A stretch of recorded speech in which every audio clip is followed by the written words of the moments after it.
So we started doing these things because we really feel like we need to bring this to the table and have more people involved with understanding how we do business, how we do construction, how we do design, how we do solar, how we work with different materials.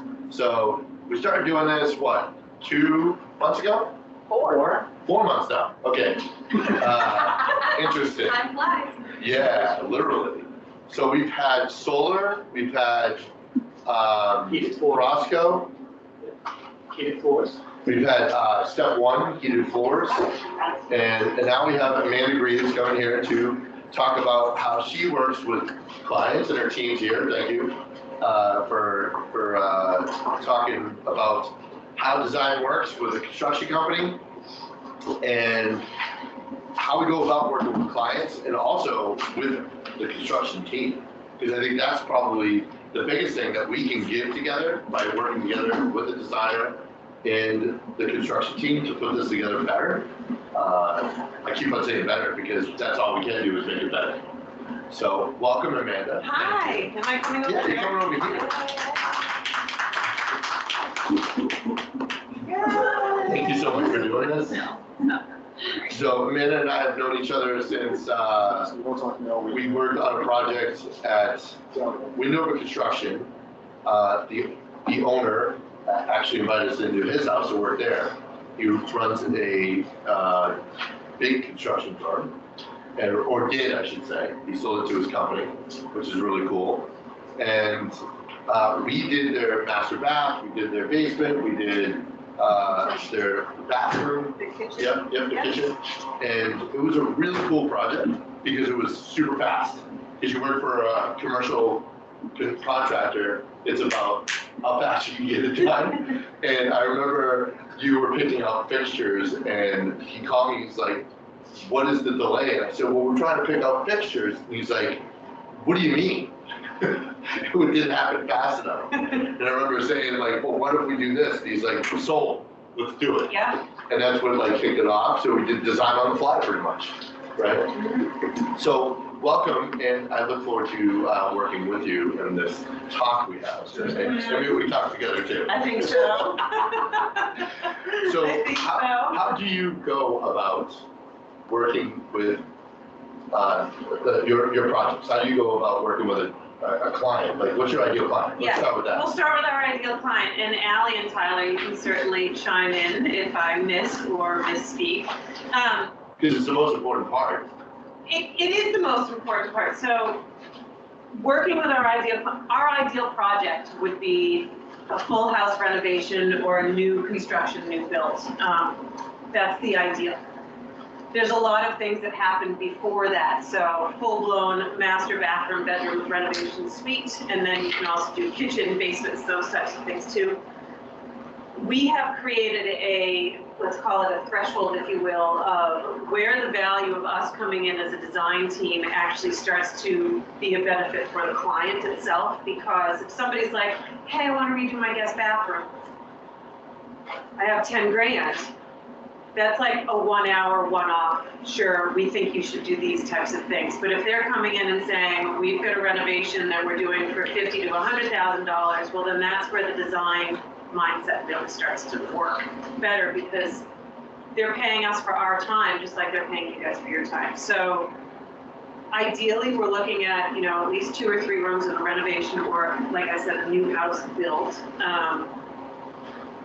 And we've had a lot of clients come to us and say, hey, we've got this new house, we've got this renovation, we want to get all the design and the drawings and stuff done, and then we want to put it out to bid. And I will always say to them, why don't we start interviewing contractors and builders and construction teams right now? Because especially if it's a renovation, it is a design build. It happens, things happen on the fly. We do things together. We can come up with this really amazing design idea that would end up costing, say, $100,000 for something. And a savvy builder can come in and say, wow, that's a really great idea, but we don't have to use those materials. We could do it like this and like this and like this. And it's actually only going to cost $80,000. And by doing that up front, before we get all these beautiful drawings done, it makes a lot more sense to build the team up front. Yeah. Which is what we try to tell our clients It's so important. all the time. because we actually ruin a relationship sometimes, don't you agree? Like the contractor comes in and they're like, there's no way, it could possibly cost as much. And- Yes, Yeah. 70 grand. Well, you guys pick up really nice stuff. That's the whole point. They ask for your service. I think that's the disconnect, is that they don't even understand what they're buying up front, right? Well, that, and I have found, and over the last, call it 5 years, more so than when I started my company, we're in our 14th year. Our job isn't just to design and make the selections and work with the teams and do all the things. We're actually adding this whole nother layer of educating the client up front. And we've learned it from working with different contractors on how they educate their clients. But it's this is how the design build process actually works. Before we start doing drawings, before we start making selections, before we really start having the conversations with people, this is how we work together, and this is how it needs to happen. And in order for it to run smoothly, the client needs to understand how it works. Because when you just jump in and they don't know, it is a 16-week lead time for custom this. It is it does take 8 weeks to build these types of things, and they want it, it's May and they want it done for the 4th of July. It's just not possible. So we need to add that educational layer into not only our proposals, but in the expectations of how we're going to present our stuff. So. Yeah, and I think that's the most important, setting expectations up front. Yep. So your ideal client is a whole house remodel, new build, adding your flavor. How do you combine that flavor with yours? Because, really you want it to be yours in one way. Well, I'm saying. Sometimes, Right. Sometimes. There's some designers that it is theirs. Sure. You can see their thumbprint on everything they've done. That I never started the company that way, and we have a lot of different flavors in how we run our company and in the types of designs that each individual person that works with us brings in.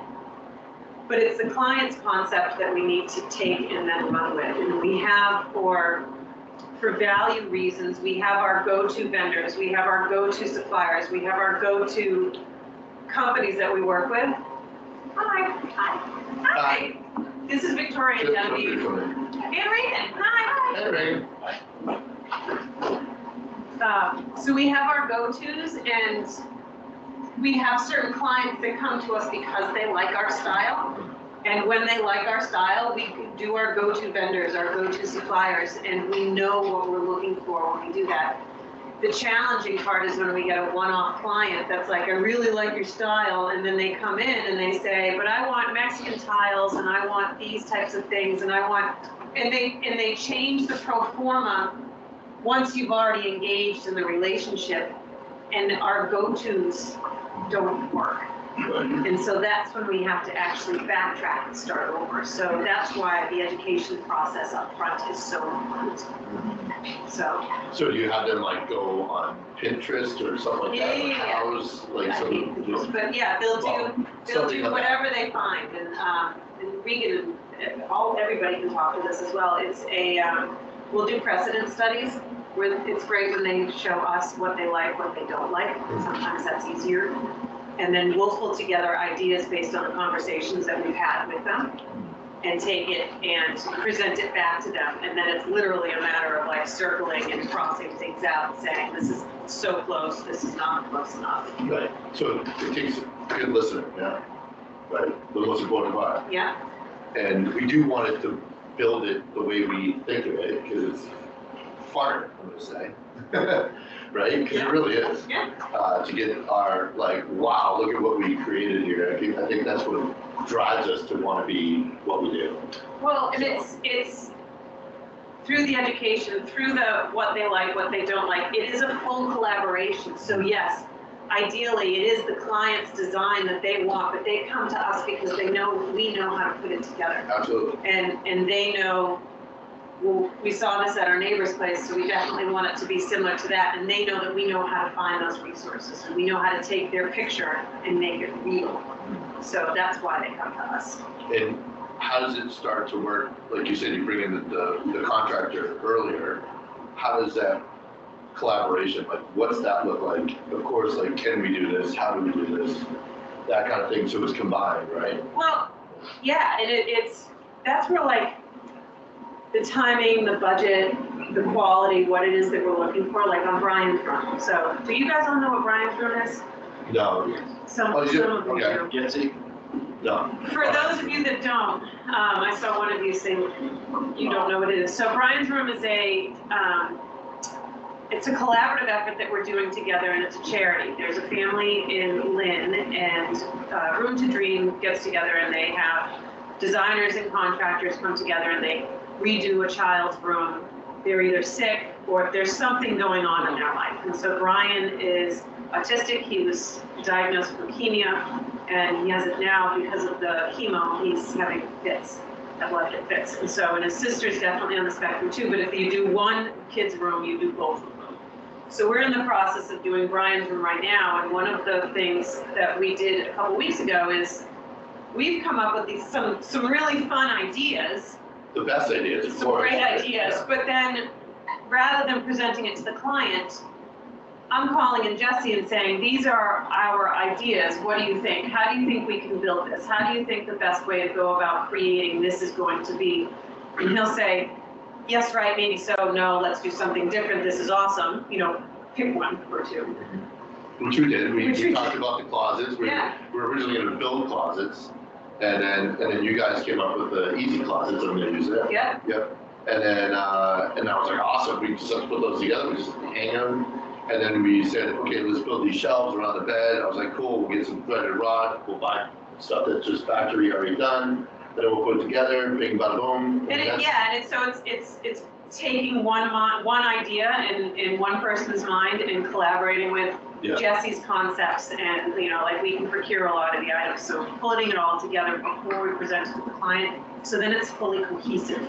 It's thought through. They don't feel like we're just making it up on the fly. Right. They know that we've put more thought into it, so it's helpful to work together in that sense. Yeah, and I think we do make it up on the fly when we're walking through the property. Like, what about this? We want a closet. We're listening. We want a closet here. Okay, how do we incorporate that? We building it, and I'm like thinking of the timing of it. Well, we're going to need more than 2 days because we're going to turn this around fast.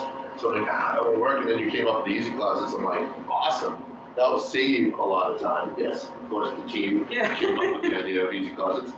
But yes, I think it's important that we work together right away to get to the outcome. Right. And then we're also working with the budgets too. Yeah. Which is a fun part on a giveaway. Go figure. It's a giveaway, and we're still struggling with the budgets. Which is we're going to experience that tomorrow. We're going to experience that tomorrow. But here's one of the things. Sometimes, no matter how often you ask for something, you still can't get the answer. So, like, you ask the client, what's the most important part? What's the most important part? What's the most important part? Is it the refrigerator? Is it the size of the master bed? Is it the cost? And they don't give it to you. And then all of a sudden you're like, all right, we're going to do what we need to do. And you come up with what you need to do, and you hand them this one, oh no, that's too expensive. And so what matters to us is different than what matters to the client. And again, before we really start working with things, we have to make sure that we're asking the right people within the team the right questions to make sure that we're not spinning our wheels, because it just happened. And it's like, we want to do the best we can for our clients and for the contractors that we work with and for the vendors that we're asking for things and that we're working with. There's a relatively short list of what we need before we can move forward, and sometimes when you miss one of those things on that short list, it really upsets the apple cart. Yeah. So I think it takes a lot of leadership, to manage all the personalities and different products, and managing all those aspects is can be overwhelming to a lot of people, and that's why clients hire us to help them, guide them. I think we're guiders to get them. I call it ripping the Band-Aid off. I just tell them as we go along, hey, that's going to be X. I sit down with them in one shot, so it's not overwhelming. But I didn't realize presenting is so important. So the way you present, right, and how you go about it. I realized doing this way of presenting on like Teams or Zoom, you're stuck in that space. You can't go like, oh, I want to go check that out over there. I want to go over there. It's like you really get them concentrated to focus.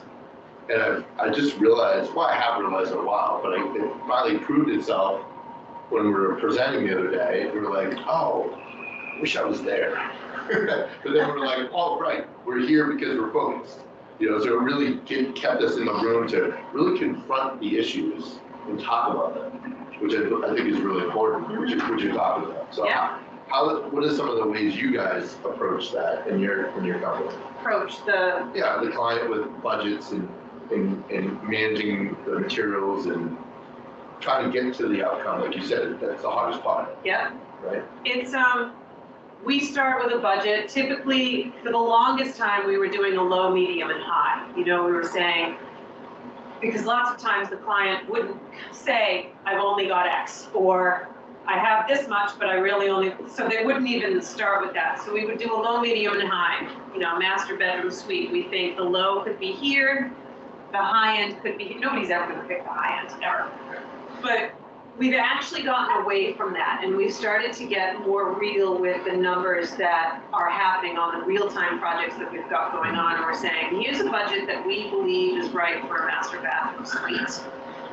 And if they don't like it when we present it, then there's things that obviously need to change, and we explain to them, you absolutely want the Taj Mahal. It's clear through all the precedent studies that you're doing, but you really only have enough money to do like a billiards ball. Yeah. You know, and it goes back to that education. It goes back to understanding what their expectations are. And sometimes it's like extracting teeth.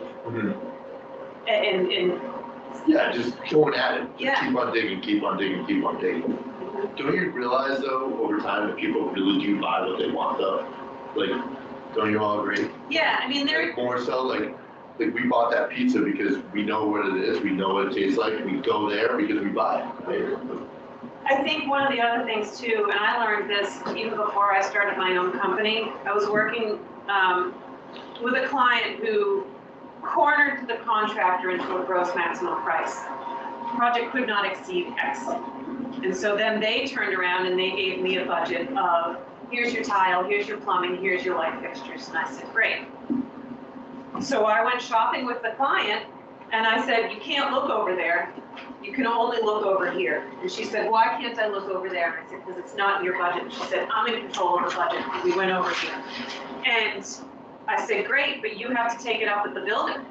Because you cornered them into us. She said, we'll steal it from someplace else. And I said, we've already stolen it from there. We've already. That never works. Like, it never works.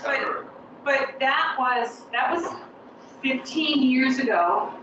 And I was so uncomfortable having this conversation about money with this strong, powerful district attorney from LA. And I was like, oh my God, I'm gonna do this. And I just said to her, I said, you can't go there. And she said, I'm going there. And I said, well, then you have to take it up with the builder. And at the end of it, she went way over, but she knew every single step of the way where she was going over. And she thanked me, even though she knew how uncomfortable it was for me, she thanked me afterwards for reminding her every step of the way that she was in charge, that this was her project. And she had control whether she liked it or not. And sometimes she needed to understand the big picture the whole time. And so that's what my job ultimately became.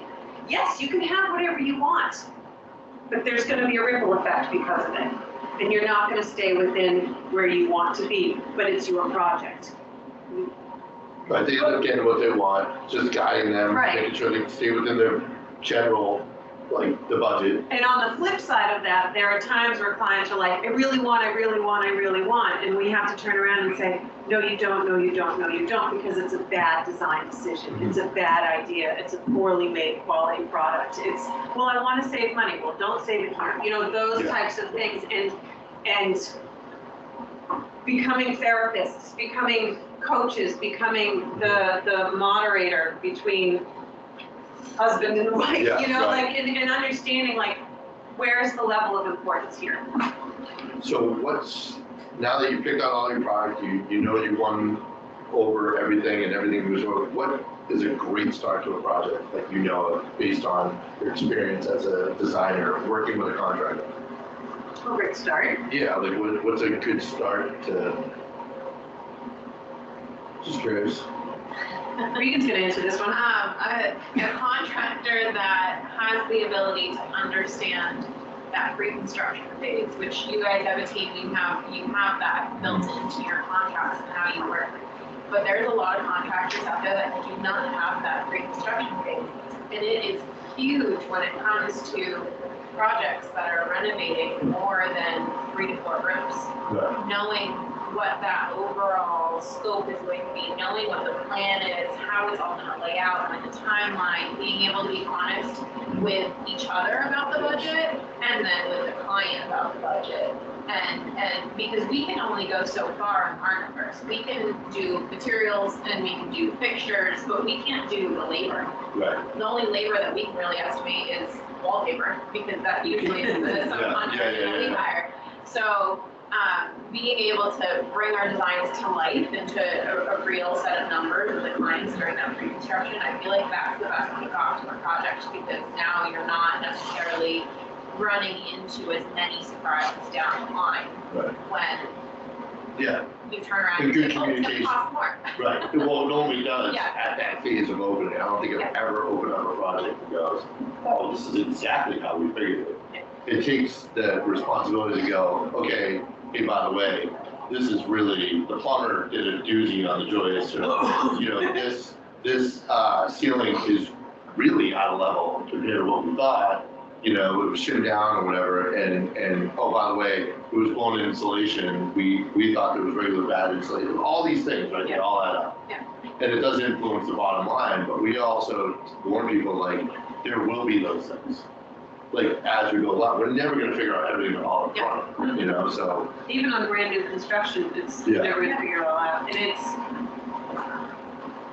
I mean, when have you ever gone in and said, all right, now here are the plans, and now here's the price, and they look at you and say, well, you know, that's like a quarter of the budget, quarter more than we wanted to spend. Yeah. And you turn around and you're like, all right, well, we don't have to finish the basement, we can chop the garage off, you know, let's get rid of this extra wing. And never has that ever happened. They find money. Yes, always. That's what I mean, like, people focus, and they get what they want in the end. And I You think know. like, We redesigned like everything. I was like, all right, let's do this. Let's take this out, take that out, take this out, and then you won't have this, you won't have that. And he's like, I'm not gonna get what I want. He's like, this is ridiculous. It took a month though to redo all that. And then it was like, okay, let's just go for it. So we went for the full thing, and then they added on more things when we were doing it. As you all know, that's normally what happens, because they're in that mode. It's happening on our project with the electrician right here. So way to do those things. Email. And it was like, the client was like, hey, I want all new switches. And then he's like, this is the fun one too. Well, I'll buy them. So then, yeah, you guys are laughing, because it's ridiculous, right? And then they're like, what's a game? What's 3-way, 4-way? Which way are we going? yeah, You know, it's like, well, it's a single phase. Single phase what? Yeah. You know, and they're like, can you please explain yourself? Well, like, we are. It's our language, right? Yeah. So it's, that's always fun too, where clients think they can jump ship and go buy their own stuff, which I'm sure in the end, it's just totally a kick in. it's a kick in a lot of places, but it's, I think, I thought about that one. No. Sorry about that. we'll just Thank you call for them red all flags, that. you're welcome. It's also like being able to recognize red flags with clients before the projects even get started. Unfortunately, we all put on our best dress when we're going out to meet people for the first and the second, sometimes even the third time. But when you get into that 5th, 6th, 10th meeting, now the real colors start to come out. And ideally, because we are smart, educated, we work with the general public on a regular basis, you know, we have the ability to learn how people communicate, and learning how to do communication styles, and learning how to see how does the husband and wife actually talk to each other? How is that relationship working? And and recognizing problems before they even start to happen, recognizing the red flags, recognizing how they're always late for something, or, you know, they've changed the meeting date 3 times, or they can't seem to, when you say, hey, if you want us to stay on schedule, we need to have these answers from you by Friday, so that we can turn around our information and get it to you Tuesday, and then they don't get it to you until Monday, and they still expect it on Tuesday, and you say no, and they get upset, and then it's, I mean, I think sometimes one of the bigger problems is, when do you actually let a client go? Yeah. When it gets to the point where it's like, you asked us to redesign it, that's not free. Yeah. That's gonna cost a little bit Yeah, of money. that's a We good gave one you too, what we right? thought you wanted to start with, now you really don't like it and you're shifting gears. Okay, so that's gonna cost you. We're gonna start again. No, you I didn't know, ask for that. I didn't ask for it, Yeah. but it's, I think one of the most important things in any business, but when you're dealing with people, when they're asking you to build something for them, is learning stronger communication skills on how to read people, how to understand what they're really asking you when they're not asking you. How to know how people communicate better. And I mean, I know you're all over it way more than I am as far as studying communication styles and stuff, but Nothing never stops. there's so much value in understanding body language and their timeliness, and how much chaos is going on in their life, and how are they managing it or not managing it, and how is that going to overflow in the project. So, and building that in. Right, so when you finally just say, you know what, let's just get started and figure it out along the way, do you ever do that Yeah. as a team? Oh, yeah. Yeah, like if they can't pick out the tile, it's like, you know, because they need to feel the room first or whatever, it's like, you're gonna be stepping on it, like, just go with this, it goes with the band, no, I gotta feel this out. Because sometimes you do get to that phase. Do you guys feel good about doing that, or do you hate doing that? Because my team hates doing it, but I say, let's just get started. Because Well- it's like, we could sit here, like you said, and twiddle our thumbs, and wait until Tuesday, and then wait until next Tuesday, and then it's like, after a while, it's like, okay, let's just get started, because you're gonna love the process anyway. It's a catch-22, as long as you tell them, you holding up and not giving them this Yeah. is a massive ripple effect. Yes. If you can't pick out the tile, then they can't put the vanity in, then the plumber can't come back and finish, and and the stone guy isn't coming back 3 times to do the kitchen, and then that bathroom. And go beyond that, the floor might not even be able to be framed because of the thickness of the tile. Yeah, Right. yeah, right. So, exactly. So we just did that on a project, and the clients were really acceptable to it. They wanted to design their own stuff. 3 years later, you're still. It was 3 years that they did start, and then they were really good about the design on the fly. And we did that job in record time compared to even a single bathroom, that we did try to do all that planning. And we tried to like work with it. And they didn't want to hire a designer. They wanted to hire a friend to design. You know, and it was like this battle. They were saying, the designer was calling us up. It was crazy. Yeah. Because I'm sure you've experienced that and said, no, we don't do that anymore. Right?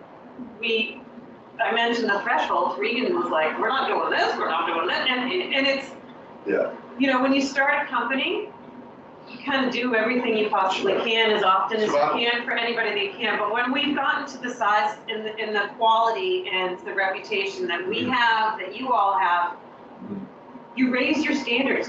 You get to a point where it's like, this isn't good enough for us, and so therefore we're not going to continue to move forward. Or, hey, we really like you, but we can't work with you. And there's a big difference.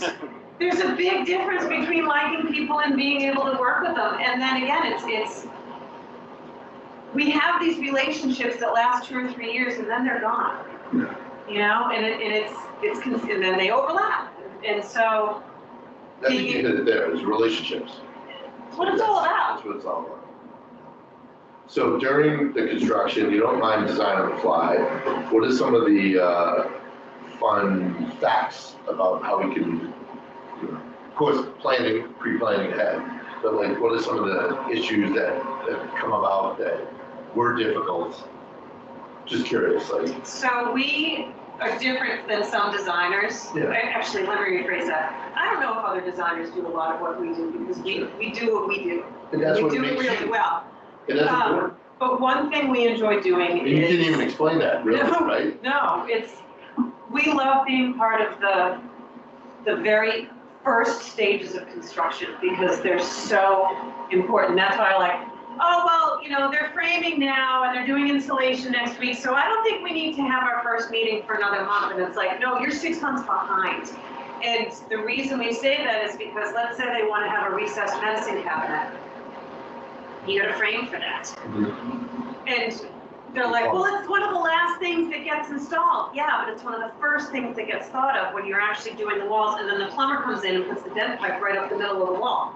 Doesn't work that way. So it's what we like to be able to do is get in early and often and make sure that we're part of the rough framing inspection before it even happens, and understanding where the electrical's going and why, because we'll walk through the house with the client and say, okay, you're walking in, pretending that we're walking in, you're gonna turn the light off, you're gonna walk all the way over there, you're gonna turn the light off over there, you might leave through that way. Well, you might need another light switch over here, now you got a 5-way, right? And so, understanding how that works, but again, a lot of electricians will do that, they'll walk through the house with the client. The client sometimes doesn't know what kind of questions to ask the electrician, and the electrician doesn't necessarily always think about, hey, let's put the switch here. Well, we have this massive piece of artwork, so you can't put it there, you gotta put it right there. So like us, from a design perspective, in a different fashion than the builder, we have the whole picture in mind. And by coming in when you're doing those early stages, it really helps to make it more seamless throughout the project. Yeah. We may not have all the details, but at least we know there's a recess. There's no way, I tell people all the time, there's no way to figure every single thing out. Yeah. You can try as much as possible, but it would cost you the same amount of money in the end, because there's all the pre-planning you can do. And then like during the construction, you're still managing all those little nuances. You just make it less. You know, like a perfect example is someone was like, hey, we want a shower light. So when I was told, okay, so we bought, no, I'm buying it. Okay, great. So I heard that they're buying it, and then we're in the middle of it. They're like, so where's the shower light? That's a good question. You were buying it. I'm not buying it. So like we got in this battle. I hate those battles. We've stopped doing that in some situations. It's either us or you. It's either us or you, right? And we're really getting close. I'm surprised you're not there yet. I'm not, because I'm still pretty flexible. Well, put it in writing. Yeah, That yeah. conversation in the past, put it in writing when it's outside the norm, put it in writing, so then you can call up and say, here's the emails that you're getting. Yeah. Well, this is why I think it's important on how it's sold, you know, up front, right? Amanda started to bring up a good point of like artwork and light switches, and I'm in a project right now where there was a wall, I was told the wall could go away, now I'm being told the wall has to stay there. And Because it's structural? It's structural, and it's now pushing the refrigerator over 6 inches, which then doesn't leave enough room for the dishwasher to go on the left-hand side of the sink. And the dishwasher can't go on the right-hand side of the sink because the range is right there, and they need that perfect space. They need the left side for all of the dish drying, which is something that the architect's not thinking about. Those clients need to have dish drying on the left-hand side of the sink because they can't put it on the right-hand side of the sink. And so now we're catching it early enough because we're on the project early enough that I can say, move kitchen window over 6 inches, move the sink over 6 inches, dishwasher can stay exactly where it's supposed to stay. Client doesn't even need to know. Right. Just make it We just have work. known anyway, Right. and now it's all functioning the way that it needs to whenever he's gonna do it done.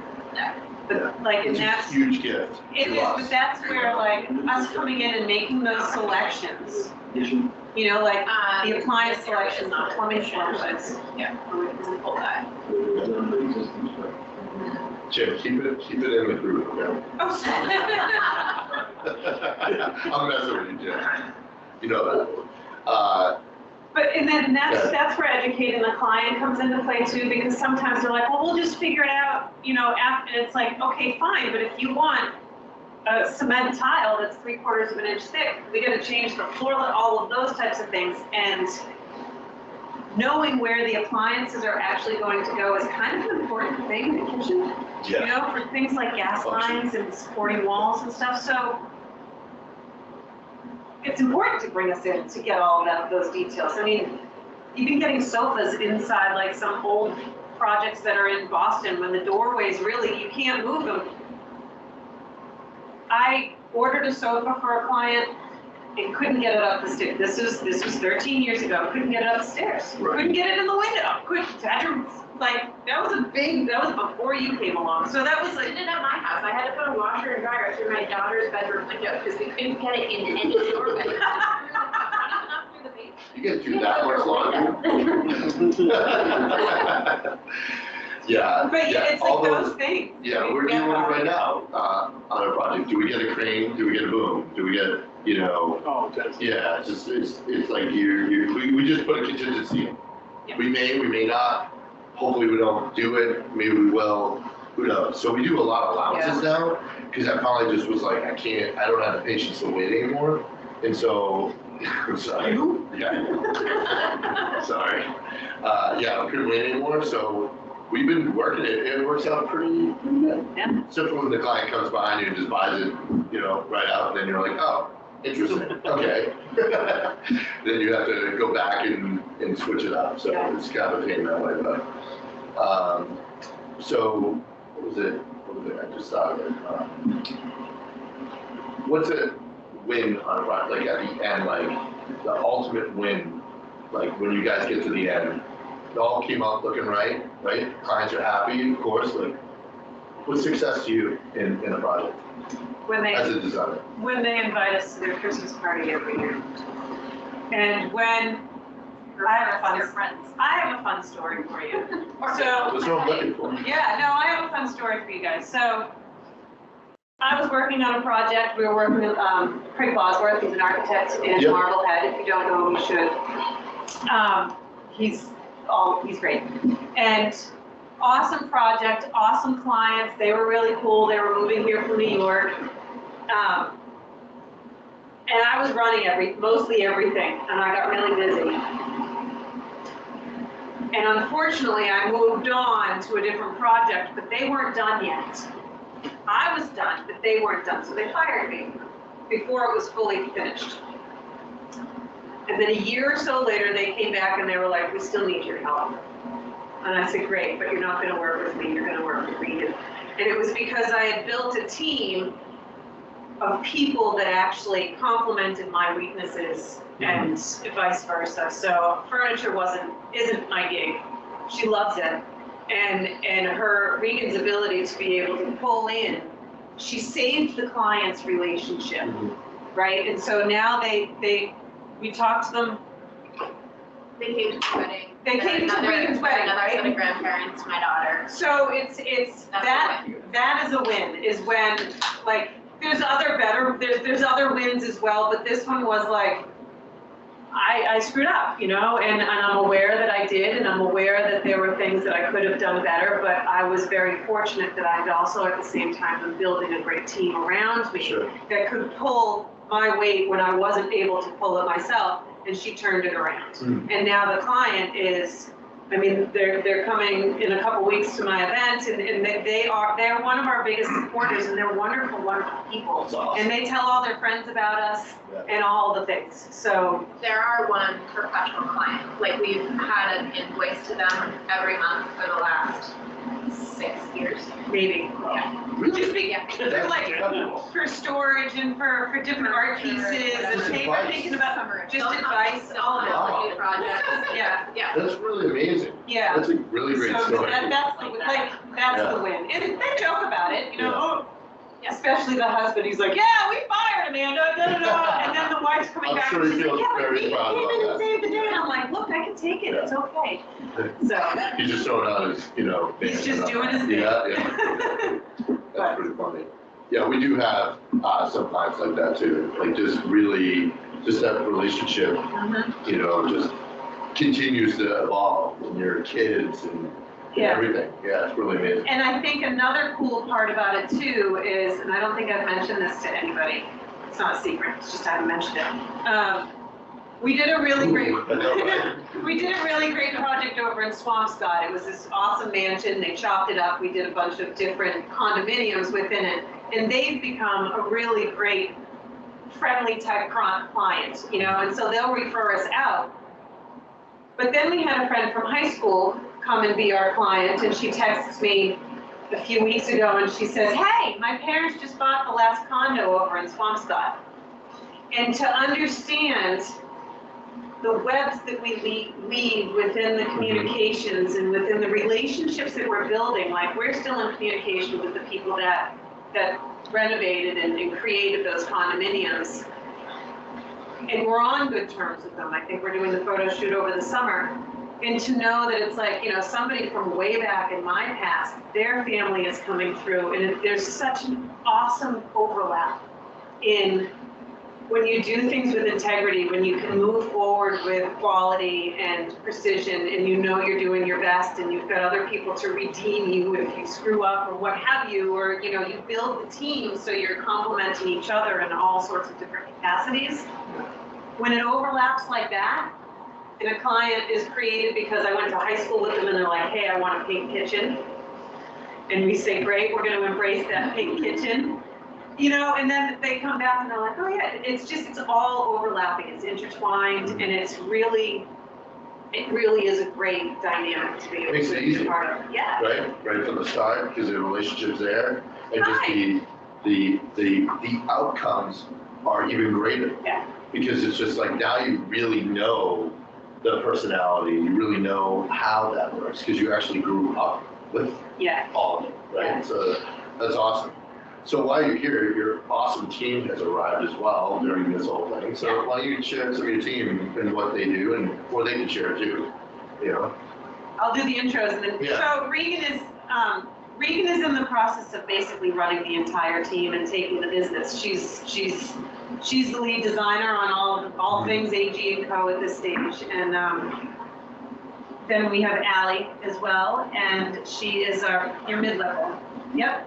How long have you been with us? 3-ish. 3-ish. More than that. Yeah. Can you explain mid-level?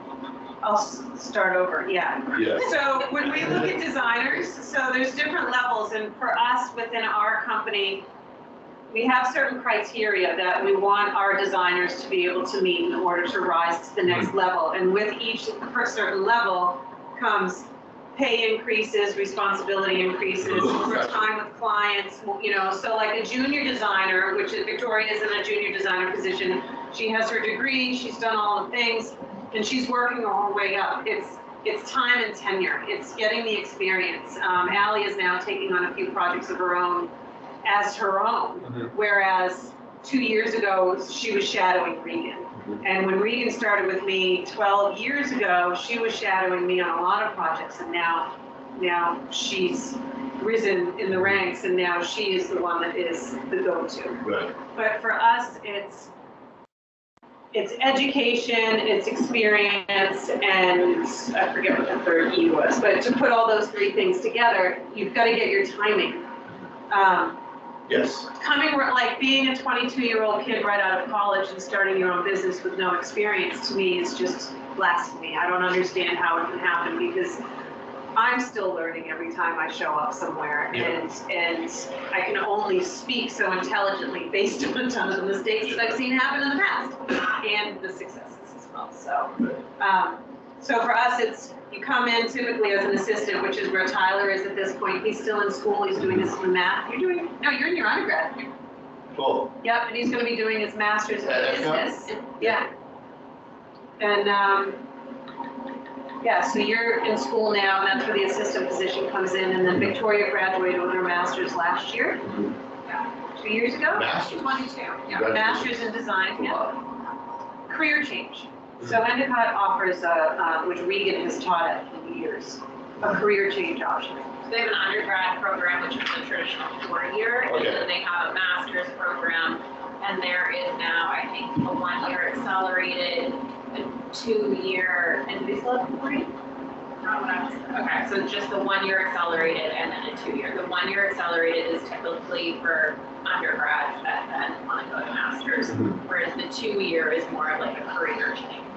So I taught in the master's program for 7 years, That's awesome. I didn't know you did that. Yeah, That's awesome. I graduated, I tutored for a year, and then I went right into teaching, which is, I know all of these people. Sure. Because I clapped down. Yeah, sure. If you're looking for, go to the schools, if you're looking for people to get like, Right. That's awesome. she plucked them all. She was like, all right, this is it, you're coming with me. Hand selected. Yes, hand-selected sounds better. And then we also have Genevieve, who, designer at heart, and Genevieve runs our procurement, but she. Oh, awesome. Yeah, so it got to a point where I was doing all the buying, and then Rita was doing some of it, and then all of a sudden we had 32 extra yards of fabric, like 3 times. No. Yardage. I did it. Well, yardage is different. And you couldn't give it back, like the whole thing. I still haven't done anything for the curtains in my house yet, but I have it. I have the fabric. So when we started to realize that we had the opportunity to buy more product and create more of a profit off of the benefit of being able to procure those items, we realized that there was a significant need for a procurement position. And so Victoria was actually running procurement for quite some time prior to Victoria doing it. Allie was doing it when she came in. So we have this progression of learn how to do the buying or more of the selling and stuff, and then we walk through the program. So everybody's at the rate that they've come in, starting and then moving on. And who is the best person to talk to when we come meet your organization? Regan. Regan. Okay. Perfect. Awesome. Well, this is. Yeah, so if you have new projects and stuff, she's your girl. Yeah, absolutely.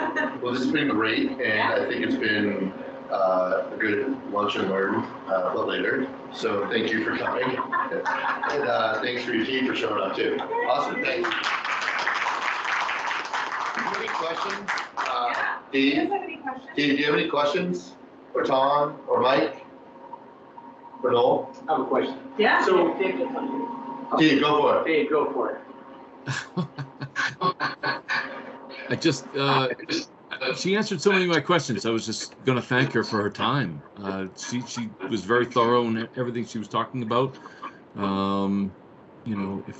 If there's ever a time that we can help in the sales department in any way, please let us know. But thank you for your time. Yeah, no, we've tried, so we've worked on a few projects, so we keep trying, and it's again, it's not contract, but it's client I get some ideas. I'll personalities. talk to you about it. All right. So yeah, no, we're ready to work with you guys. Yeah. Again. Well, I get some ideas. It's only So, been maybe 7 years. Maybe. Yeah. I think it's actually been 9. Yeah, I think we spent more time socializing Yes. on a project. Oh, without a We've doubt. definitely become more comfortable with socializing because we're like, well, we might as well hang out. Yeah. So, and we enjoy each other's company all the time. So I think that's the best part. Go ahead, Noel. So my question was, halfway through you were talking about how the client ultimately is going to get what they want. Yes. Even though it might be above their budget, right? But how important, do you feel it is for that client to go through that process as described with your friend in LA, to go through that process and realize that this is really what I want, and I'm willing to break my financial constraints in my budget to get there? Or if you just say, no, let's jump in and go with it, and then in the end, they're $50,000 over where they thought they were going to be in the initial conversation. If they end up being $50,000 over than the initial conversation, and they don't, and it's a surprise, then we're not doing our job. Yeah, right. And so, All of us. none of us are doing our job. Yeah. You, like, none of us, the electric, whatever, did you know that this is gonna cost more? And if it gets down to the subcontractors and they're the ones that are smart enough to say, did you know this is costing you more? And the client says no, then something's been missed. Yeah. And so we need to make sure that our project managers, and even within our in-house, our PMs, like I would never ask a junior designer or an assistant to just talk to the client and say, hey, did you know how much this costs? Like, that's not what we're looking for. That creates but- another meeting. Yeah, yes. Couple meetings. But I think it's a matter of, if the person that is the point person for the client is not comfortable having those conversations, you've got to do 2 different things. Number 1, get that person comfortable talking about money. Yeah. It's a very, very difficult conversation for everybody to have about anything at all. So you have to train them on how to get comfortable talking about money. And number two, if they're not comfortable yet, step in and have the conversation with the client. And here's the big kicker. If the client's not comfortable talking about money, you have to put them in a very uncomfortable situation. Yeah. You gotta sit them down immediately, and they're gonna keep putting it off because they don't wanna, you have to just say, we are going to pull out of this project if we do not sit down and have this conversation by Friday. And when you say that we're leaving, that's when they listen. It's such a horrible threat and da-da-da-da-da, and you know you're not gonna leave, but you have to. Well, it's just putting your foot down and be like, this is how this is gonna run. We run our business, not you run our business. Yeah. That's the difference. That's really the issue. Because we used to have clients when I first started, well, I shouldn't say first started, like 10 years in, and they do all this, like, we're gonna do all this, and they're like, no, let's take it all out. And then all of a sudden, they're like telling the supervisor on the job site, like, we're doing all the floors, and we're gonna put this beam in, and I'm like, what are you talking about? What are you guys doing the beam for? We took that out. They're like, no, they said to put it back in. And so I'm like, whoa, well, that's gonna cost more money. And so we'd have to like confront that. And they're like, yeah, we wanna add lighting. So they're like, I can't believe you're charging us more money. I mean, there was times where it really, which I realized that I gotta do this way before. It just kept on going back. I gotta do this way before. I mean, I've learned the hard We way keep on going back. Yeah. Like more and more, like, we gotta do this way before. We keep on saying, how do we get further ahead? Like, oh, we gotta think about it more and talk about it. So anyway, this is awesome. Any other questions? Did that help? Yes, thank you. Because like, even just last year, I had a hard time having a conversation about money. I don't think it ever stops. It never stops, but I like, think it's the way that people react to it, that you're just adjusting to. You're seeing their body language, you're seeing how they're like, sure, and you're like, okay, is that a yes, or like, so you start to ask more questions. well, and then to the point of, which happens a lot in our design world, is that we get so passionate about what we're doing, this is my opinion. I just want to keep going on, I just want to keep going and like, you don't pause long enough to actually say, hold on, I gotta put my business hat on and have a real conversation with the client, and I need to stop creating until I'm done with this. So that for me is the most difficult thing, and I'm hoping that we can all learn together from some of the challenges that I've come across. Sure. I love that reference. Changing your hat. Yeah, You do it. You have to know when you change your hat. yeah. So anyway, we're working together on Brian's room, which is giving back to community, which we started last year, third quarter. Yep, and we will be doing that again, and we have Wellspring, we're gonna be doing a project for them as well, which the CEO came there, and we're gonna be doing a couple of changes to the mudroom, some basic stuff, and then we're doing also changing out railings over on a small project back to our church, a woman that Hugh foster kid. She's a foster mom. Foster mom, and so that's pretty fun. Yeah, really good stuff. And we completed one already. Yeah, we completed one already. We had, Handicap access? Yeah. we did. yeah, handicap access, yeah, which we installed a lift, and we set some stairs, and we did that in like super quick time. That was like a Jesse throw-in, we'll do it next week. Everyone's like, what? So that worked out really great. Thank you for helping out, Adam. I'll help him Brian's room too.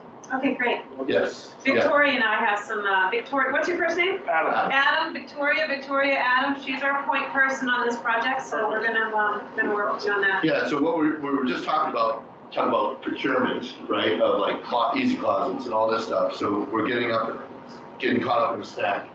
So I'm just putting, we're stacking up in the costs. Snag, I thought you said snack. No, stack, with costs. And so what we're gonna try to do, and I'm announcing this here, is that and I want some feedback on it, is, considering we only have a few people on, is we're gonna put it out there to say, hey, we wanna buy this easy closet, it costs $500. Who's interested in paying for this one piece?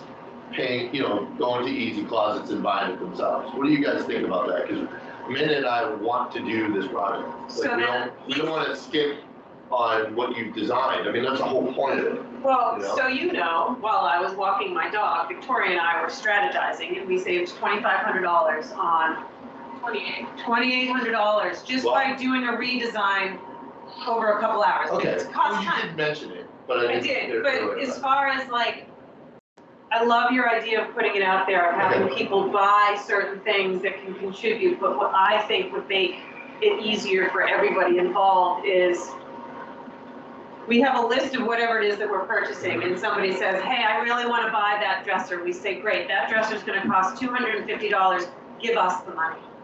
So there's one point of purchasing, procurement, contact for all the things. One person organizing all of the deliveries, one person organizing all of the parts and pieces, and there's one or two locations collecting the money to put towards that, and then we can say, okay, Mr. Jones purchased this for the team, this family bought the bed set, this, and those types of donations. I So think saying that would be similar things, helpful. I'm really gonna open up this can of worms, by the way, like in all my meetings.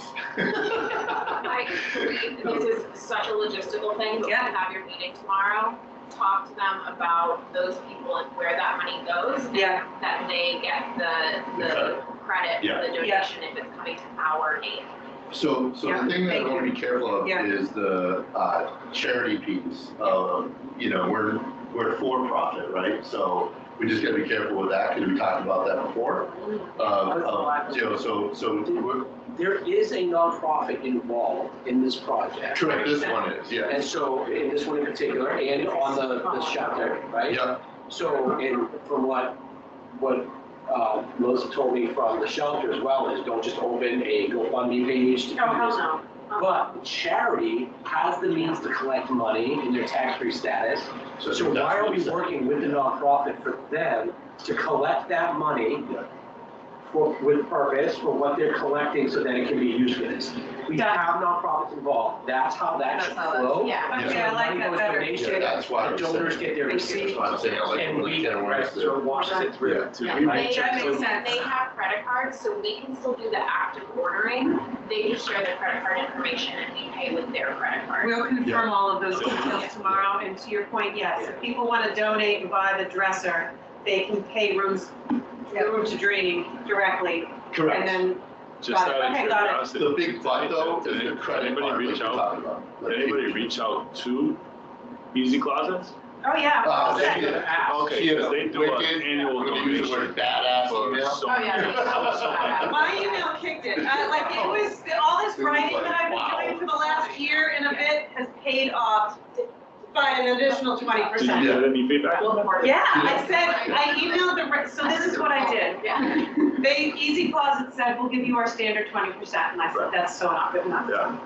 And so Victoria did a great job connecting me with Dimitri, who's our rep through Easy Closets. And then I started digging. You gotta love Google. Easy Closets is owned by a company called Stowe Closet Systems or something. They're based out in Michigan. And their mission statement is almost the same freaking mission statement as Rooms to Dream. Yeah. Their goal is to simplify people's lives by clutter-free environments, blah, blah, blah, blah, blah, blah, blah. And Rooms to Dream, keep wanting to say Rooms to Dream is creating more healthy wellness environments to make the lifestyles of the families that much easier. And I took them both and I said, I know we're all in this to make a profit, but every once in a while, sometimes it goes beyond the bottom line. Please direct me to your immediate supervisor or even the owner of Stowe. And I just worded it out. 2 hours later, I got a response back from the general manager of of Stowe Companies, and he said, we get these requests all the time, but absolutely we can do 40%. Awesome. So that's Victoria. But I was psyched with it, and we can use that as a template.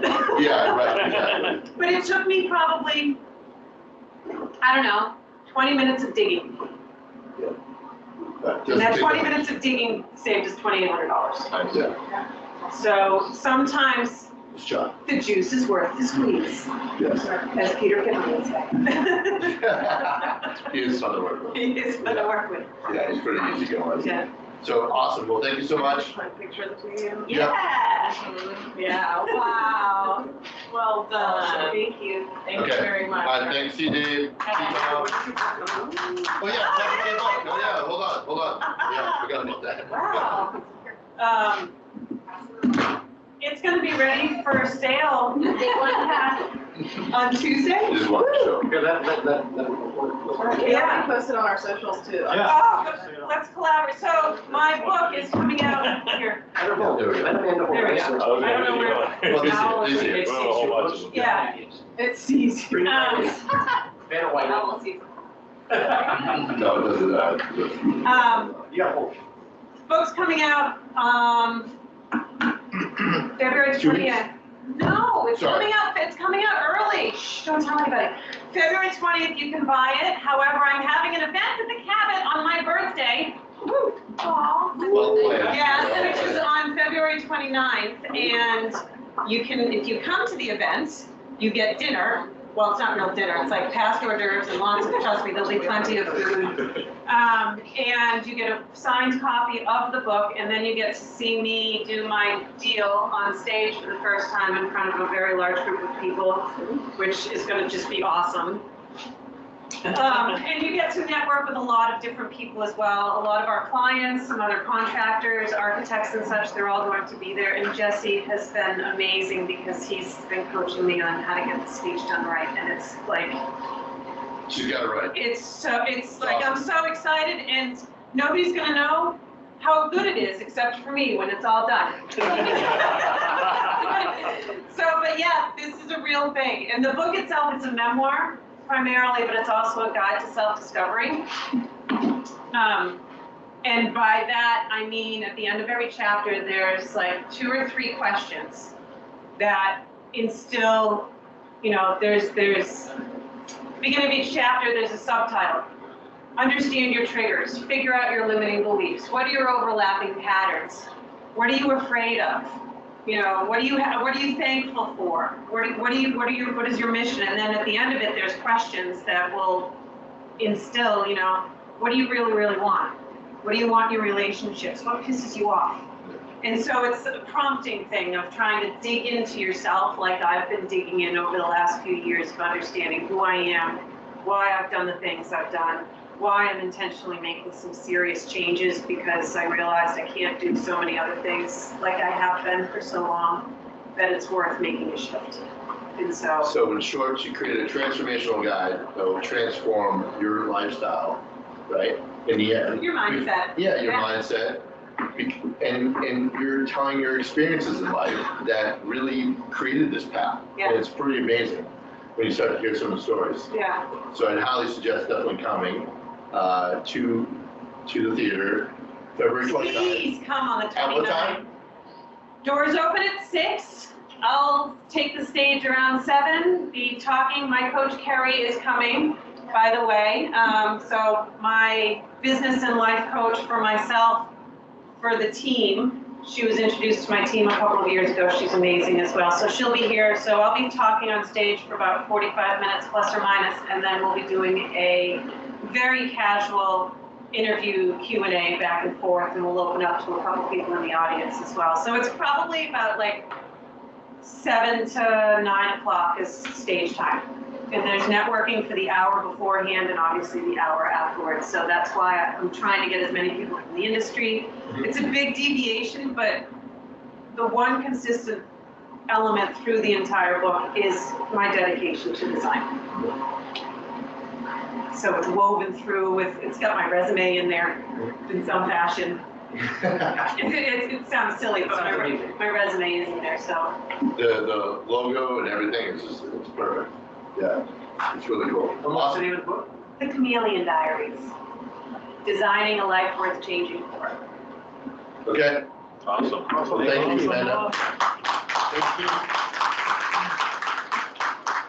See you, Dave. See you, Mike. Bye, guys. Thanks for coming. Thank you again.